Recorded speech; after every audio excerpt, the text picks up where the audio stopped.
Maganda at makulimlim na araw sa inyong lahat mga kaibigan, mga kapatid. Ang topic po natin ngayon ay tungkol sa the Ark of the Covenant and the Antichrist. The Ark of the Covenant and the Antichrist. Ano ba ang relasyon ng Ark of the Covenant sa Antichrist? Meron na akong nagawang dalawang videos tungkol sa the Ark of the Covenant. Ito yung dalawang videos ko tungkol sa the Ark of the Covenant, na dito sa kaliwa, the Ark of the Covenant ang title, na piniliwanag ko rito yung kahalagahan, simbolo ng Ark of the Covenant.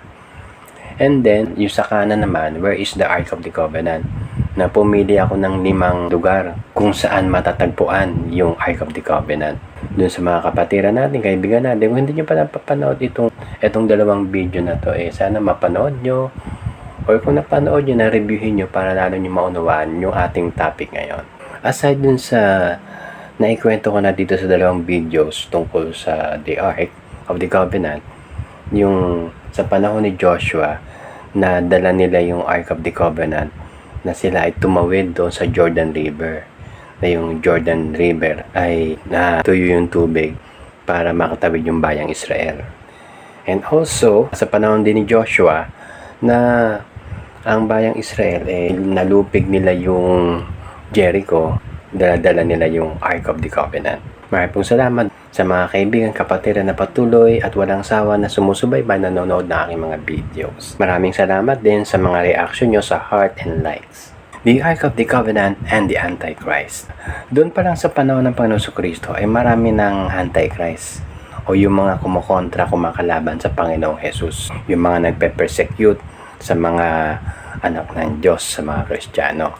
Subalit, ang ating pag-aaralan ngayon ay tungkol sa isang person na nakarecord sa Revelation chapter 13, verse 11 to 18, yung the second beast. Kung napapansin nyo rito sa picture sa bandang kanan, merong taong nakatalikod. Ito ay nagre-represent ng isang person, yung Antichrist. Ito ay mangyayari during tribulation period. Kung naalala nyo last month, meron akong ginawang video tungkol sa signs, wonders, and miracles. Ito yon. Sa part 4, pinaliwanag ko yung tungkol sa false prophets and the Antichrist, na dito ay tinakil natin yung Revelation chapter 13. Dito sa ating background picture ay merong 3 pictures, okay, actually, na itong Ark of the Covenant, tapos upper left side, tapos sa ilalim naman ay yung Dome of the Rock. Itong Dome of the Rock, ito ay nasa Jerusalem.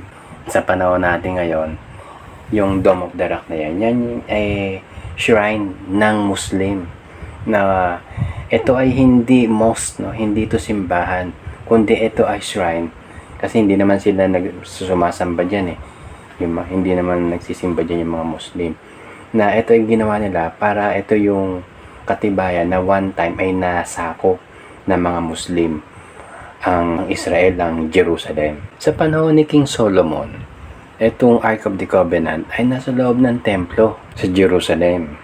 Sa panahon natin ngayon, walang templo. Itong Dome of the Rock yung nandito dito. Yung naunang templo sa panahon ni Solomon, okay, na pinagawa ni Solomon, nagibayan sa gera sa panahon ng Babylonian Empire. Tapos, nirebuild uli. And then, 2 beses na itinayo ang templo, na itong templong ito nagiba noong 70 AD, na ito ay na-predict ng Panginoon Kristo. Naikwento ko na rin to doon sa aking video na ang title ay The Olivet Discourse. Sa panahon natin ngayon ay nagpaplano ang mga Hudyo, ang bayang Israel, na mag-rebuild uli ng the third temple na i-discuss ko na rin dun sa unang video ko, yung the Ark of the Covenant.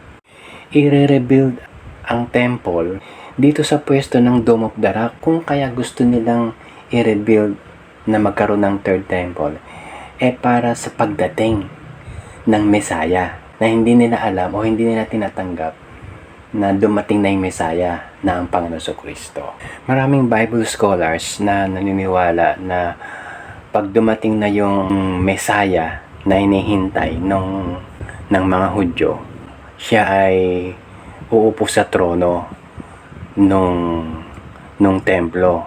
At yung tronong gagamitin niya ay yung Ark of the Covenant. Ito yung isa sa mga replika nung Ark of the Covenant na dinesign nila na parang upuan. May mga videos tungkol sa ng The Antichrist na siya ay nakaupo dun sa trono nagtatalumpati. Yung Ark of the Covenant ang gamit. Ganyang itsura, merong angel na may pakpak left and right. Subalit, yung darating na Messiah doon sa Jerusalem na uupo doon sa hindi yun yung tunay. Ang tunay kasi nakarating na ang Panginoon Jesucristo eh. Ito yung Antichrist o yung false Christ. Napapakita niya na siya yung Messiah. Magpapakita na ako ng 4 na verses tungkol sa pagdating ng Antichrist. 2 sa New Testament and 2 sa Old Testament. 2 Thessalonians chapter 2 verse 3. Let no man deceive you by any means, for that day shall not come except their falling away first, and that man of sin be revealed, the son of perdition. Verse 4. Who opposeth and exalted himself above all that is called God, or that is worshipped, so that he as God seated in the temple of God, showing himself as he is God. Yung other terms dun sa Antichrist is, he is the man of sin.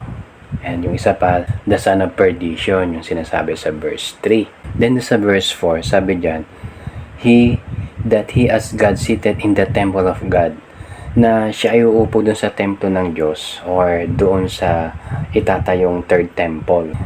Tapos sabi, showing himself as he is God, na magpapakita siya ng signs and wonders. Napapakita niya na siya yung Messiah.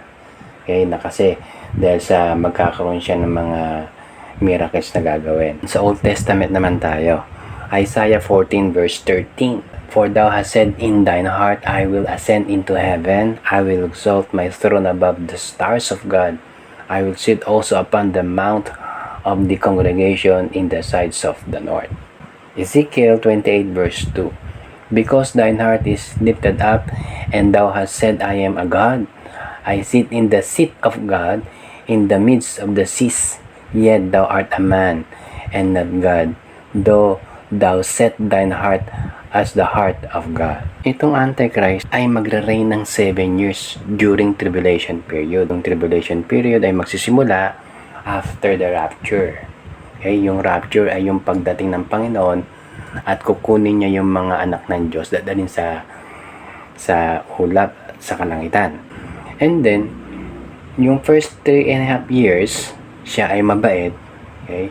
Yung second 3.5 years, papakita niya kung sino talaga siya, na siya ay Antichrist, na gagayahin niya ang Diyos, na obligahin niyang sumamba yung tao sa kanya. Kasi later on, na itong Antichrist ay sasapian mismo ni Satan para kumalaban sa Diyos. Na-share ko na rin to sa aking video na ang title ay First Fruit, Harvest, and Gleaning Timeline. Subalit itong paghahari ng Antichrist ay matatapos sa muling pagdating ng Panginoon Jesucristo.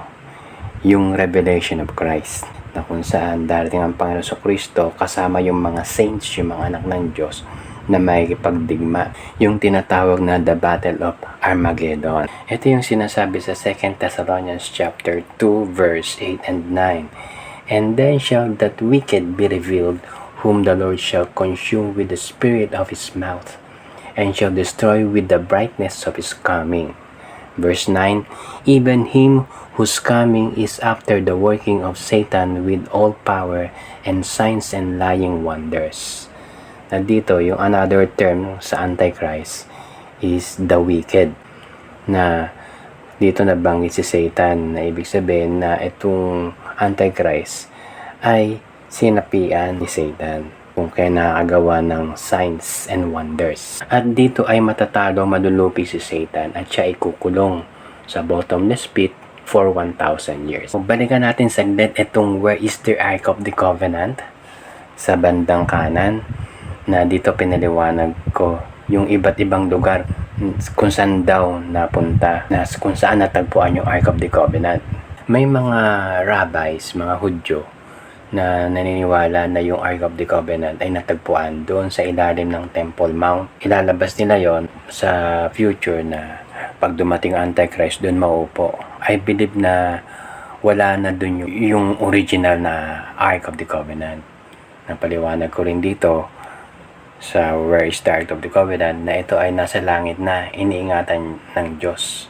At nabanggit ko rin dito na hindi pwedeng iwan ng Diyos o ipahiram ng Diyos sa Antichrist yung Ark of the Covenant. Okay? Yun lang po mga kaibigan, mga kapatid.